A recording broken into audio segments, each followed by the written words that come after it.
एक छोटे यानी कॉम्पैक्ट पीसी के लिए सही ग्राफिक्स कार्ड चुनना सच में एक काफ़ी मुश्किल काम हो सकता है। तो आज हम इसी मसले को हल करेंगे और देखेंगे कि अपने छोटे से सिस्टम के लिए एक बेहतरीन कार्ड कैसे मुंतखब किया जाए। तो सबसे बड़ा सवाल यही उठता है, क्या एक powerful heavy duty graphics card वाकई एक छोटे कंप्यूटर केस में फिट भी हो सकता है? और अगर हो भी जाए तो क्या वो ठीक से काम करेगा? चलें इसी को समझते हैं। अच्छा, तो आज का हमारा रोड मैप कुछ यूं है। पहले हम इस मसले को समझेंगे, फिर देखेंगे कि कार्ड्स की कितनी किस्में होती हैं। इसके बाद एक चेकलिस्ट बनाएंगे, फिर मार्केट के बेहतरीन ऑप्शंस को देखेंगे और आखिर में एक सही फैसले तक पहुंचने की कोशिश करेंगे। देखें, कोई भी हार्डवेयर खरीदने से पहले सबसे पहला और सबसे ज़रूरी सवाल ये है कि इस ग्राफिक्स कार्ड का आखिर इस्तेमाल किस काम के लिए होगा। और ये जानना बहुत ज़रूरी है क्योंकि प्रोफेशनल काम जैसे वीडियो एडिटिंग या 3D एनिमेशन की ज़रूरतें गेमिंग से बिल्कुल मुख्तलिफ होती हैं। मतलब जो कार्ड गेमिंग में ज़बरदस्त परफॉर्म करता है, हो सकता है वो प्रोफेशनल सॉफ्टवेयर के लिए इतना अच्छा साबित ना हो।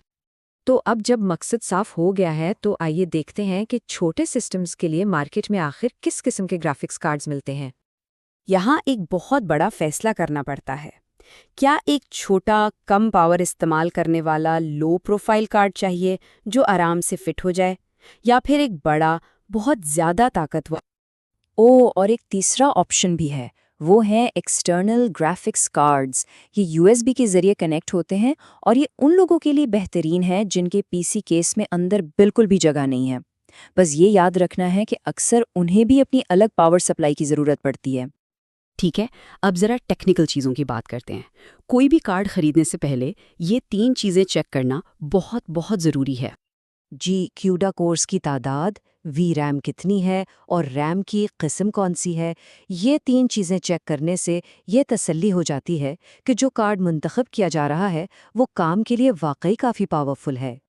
कूडा कोर्स को यूं समझें जैसे ये ग्राफिक्स कार्ड के अंदर छोटे छोटे वर्कर्स हैं। जितने ज़्यादा वर्कर्स यानी जितने ज़्यादा कोर्स होंगे, विजुअल डेटा उतनी ही तेज़ी से प्रोसेस होगा और परफॉर्मेंस भी उतनी ही अच्छी मिलेगी। अगली चीज़ है वी रैम। ये ग्राफिक्स कार्ड की अपनी ज़ाती मेमोरी होती है।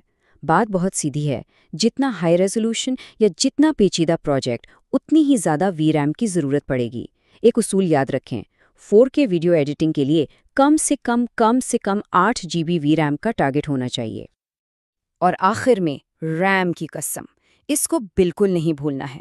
ये डेटा ट्रांसफ़र की स्पीड कंट्रोल करती है। DDR5 और DDR6 आजकल के सबसे तेज़ ऑप्शंस हैं। तो अगर कोई पुराना DDR3 कार्ड नज़र आए तो उससे बचना ही बेहतर है। चलें, थ्योरी तो बहुत हो गई। अब देखते हैं कि मार्केट में असल में कौन से मॉडल्स दस्तयाब हैं जो इन तमाम बातों पर पूरे उतरते हैं। तो अगर एक ऐसा कार्ड चाहिए जो छोटे केस में आराम से फिट हो जाए और पावर सप्लाई भी ना बदलनी पड़े, तो ये लो प्रोफाइल कार्ड्स बेहतरीन ऑप्शंस हैं। जैसे कि NVIDIA T1000, ये कम पावर इस्तेमाल करता है और 8 GB DDR6 वी रैम देता है, जो कि एक ज़बरदस्त बैलेंस है। लेकिन अगर काम 3D मॉडलिंग या 4K वीडियो एडिटिंग जैसा है जिसके लिए बेपनाह पावर चाहिए और हाँ, जगह और बजट दोनों मौजूद हैं, तो फिर फुल हाइट कार्ड्स के अलावा कोई दूसरा ऑप्शन नहीं है। इनकी परफॉर्मेंस वाकई बेमिसाल होती है। और ये बात याद रखने वाली है, RTX 4080 जैसा बड़ा कार्ड लगाने का मतलब है कि पावर सप्लाई भी इतनी ही बड़ी लगानी पड़ेगी। हम यहाँ 1000 वॉट या उससे भी ज़्यादा की बात कर रहे हैं। तो हमने काफ़ी कुछ देख लिया है। अब सवाल ये है कि इन सारी मालूमात को इकट्ठा करके एक हतमी फैसला कैसे किया जाए। ये है हमारी फाइनल चेकलिस्ट। सबसे पहले मकसद तय करें, फिर अपने केस का साइज नापें, अपनी पावर सप्लाई को देखें और फिर अपनी ज़रूरत के मुताबिक सही स्पेक्स वाला कार्ड मुंतखब कर लें। तो आखिर में सवाल यही बचता है कि इस सारी मालूमात की रोशनी में अपने बजट और अपने काम को देखते हुए कौन सा कार्ड सबसे बेहतरीन रहेगा। उम्मीद है कि अब सही इल्म के साथ